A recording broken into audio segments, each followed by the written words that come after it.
नमस्कार, आप देख रहे हैं पीटीएन न्यूज और मैं हूं आपके साथ प्रभाकर पांडे। आपको बता दें कि मुख्यमंत्री नीतीश कुमार के शासन पर लगातार हमलावर होते नजर आते हैं तेजस्वी प्रसाद यादव और कानून व्यवस्था पर सवाल खड़े करते नजर आते हैं। इस पर अशोक चौधरी, बिहार सरकार के मंत्री अशोक चौधरी जमकर भड़कते नजर आए। उन्होंने कहा कि पहले तेजस्वी प्रसाद यादव को इतिहास की जानकारी लेनी चाहिए, उनके पिता के कार्यकाल में क्या होता था ये जग जाहिर है। तो वहीं जगलाल चौधरी के मूर्ति का अनावरण करने पर राहुल गांधी पर भी जमकर भड़के। उन्होंने कहा कि राहुल गांधी को चुनाव के समय ही याद आया जगलाल चौधरी, इससे पहले जगलाल चौधरी का मूर्ति क्यों नहीं बना।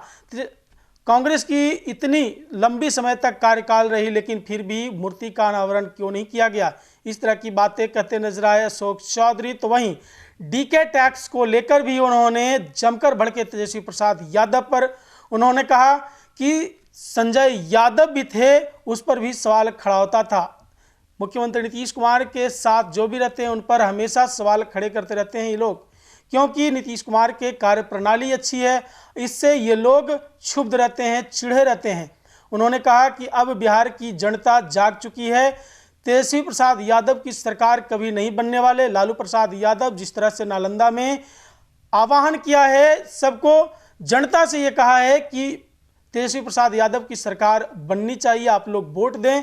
तो मैं कहना चाहता हूं कि बिहार की जनता आरजेडी के कार्यकाल को देख चुकी है, इसलिए कभी भी सत्ता में काबिज नहीं हो सकते हैं। मुख्यमंत्री नीतीश कुमार ही चुनाव जीतकर मुख्यमंत्री बनेंगे। इस तरह की बातें अशोक चौधरी ने कहा है।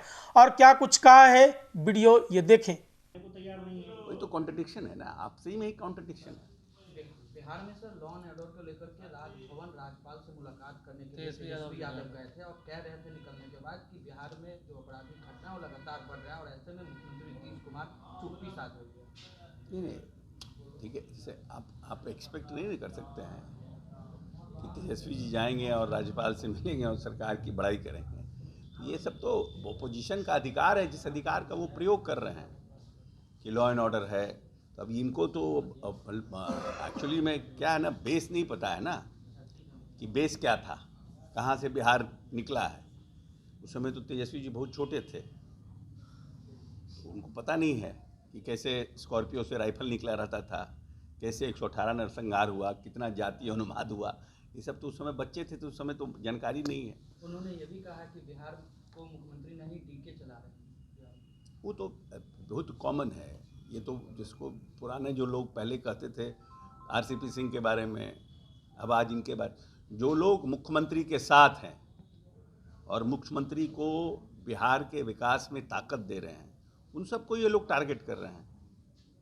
तो तेजस्वी जी को याद नहीं है संजय जी के बारे में कितना बोला जाता था। तो ये तो बहुत कॉमन है ना, इट्स वेरी कॉमन। जो आदमी जिसके साथ रहता है उसको टारगेट किया जाता है। लालू जी नीतीश कुमार के गृह जिला जाते हैं और कहते हैं तेजस्वी को सीएम बनाइए, ना किसी के सामने सिर झुकाएं ना झुकाएंगे। विधानसभा में बनाना जरूरी अनिवार्य हो। तो लालू जी अपने थक गए अनिवार्य करते हुए कि हमको बनाइए, हम बहुत अनिवार्य हैं, तब तो उन तो थक गए। अब तेजस्वी जी को अनिवार्य कर रहे हैं। अब तो बिहार की जनता ने डिसाइड करेगी कि बिहार विकास के पथ पर कैसे है और जो लोग चाह रहे हैं आना, उनके आने से बिहार का क्या होगा। भारतीय जनता पार्टी की सरकार बन रही है। सर, आम आदमी पार्टी कह रही है ऑपरेशन लोटस चल रहा है, विधायकों को फोन जाने लगा। अभी तो कौन जीतेगा कौन हारेगा ऐसे कैसे पता है। केजरीवाल जी अगर अंतर्यामी हैं तो इसके लिए नहीं कुछ कहा जा सकता है। ये तो हाइपोथिकेटेड एंड बेसलेस जिसको बोलता है आरोप है। यू नेवर नो कि who is going to win.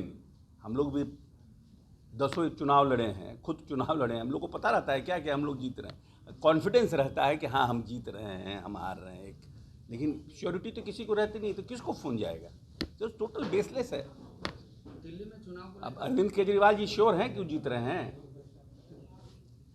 ये बीजेपी अगर जीत जाती है तो क्या लगता है उसका असर बिहार पर भी पड़ सकता है? बिहार के चुनाव पर क्या असर पड़ेगा? बिहार के परिदृश्य में देखा जाए तो क्या?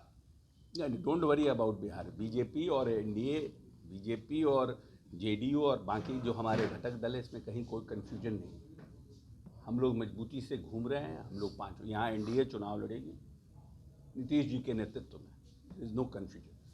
राहुल गांधी आए थे और दलितों पर बहुत सारी चीज़ें उन्होंने कही, और दलितों एक ऐसा लग रहा है कि बड़े वोट बैंक पर कांग्रेस अपना अधिकार जमाना चाहती है, लगता है सफलता मिलेगी? तो ये तो डिसाइड अब कैसे कह सकते हैं, बट ये तो डिसाइड करें। लेकिन आज तक इतने साल में कभी जगलाल चौधरी जी की जयंती मनी?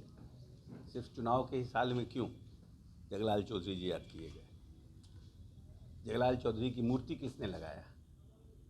आज़ादी के बाद लंबे समय तक यहाँ पर कांग्रेस की सरकार रही, क्यों नहीं जगलाल चौधरी जी की मूर्ति लगाई गई? जगलाल चौधरी की मूर्ति किसने लगाया, किसने शुद्ध लिया? वो नीतीश कुमार है। और आज तक आपने जगलाल चौधरी की जयंती में, अम्बेडकर जी की जयंती में बिहार आने की, आज चुनाव का साल है तो आपको सब याद आ रहे हैं। तो जनता यहाँ इतनी मूर्ख थोड़ी है बैठी हुई है, जनता तो सब समझती है ना। जाति गणना की बात कही गई कि यहाँ के जाति सर्वे की हम बात नहीं कर रहे हैं, जबकि महागठबंधन सरकार का सर्वे था वो, और वो तेलंगाना की बात कर रहे हैं, तेलंगाना का उदाहरण पेश कर रहे हैं। तो क्या लगता है कांग्रेस तेलंगाना का उदाहरण क्यों तेलंगाना इसलिए कह रहे हैं कि उन्होंने कहा था, तो उनको लगता है कि जो हम कह रहे हैं वही सही है। लेकिन सबसे पहले इस देश में जातीय गणना किसने कराया? जातीय गणना की लड़ाई किसने लड़ी? जब जातीय गणना का नीतीश जी लड़ाई लड़ रहे थे तो उस समय तो राहुल गांधी जी का कहीं या कांग्रेस पार्टी का कहीं कोई टिप्पणी नहीं आया कि हाँ ये अच्छा है, ये होना चाहिए, ये इसको नेशनल लेवल पर हम इशू बनाते। नीतीश जी ने तो अपने स्तर से सब जगह इन बातों को कहा। और जब महागठबंधन बना भी, इंडी सरकार बनी, तो जब बॉम्बे का मीटिंग हो रहा था, उन्होंने इस पर इशू क्रिएट किया कि भाई इसको आप नेशनल इशू बनाइए। लेकिन उसमें ममता बनर्जी जी ने विरोध किया, कांग्रेस चुपचाप सुनती रही। अब आप जब नीतीश जी निकल गए, जातीय गणना सब कुछ हो, तब उसके बाद वो तो फसाड है ना, आइडियोलॉजिकल नहीं है, सिचुएशनल है। There is a difference between ideological politics and situational politics. Tejashwi Yadav अभी भी कह रहे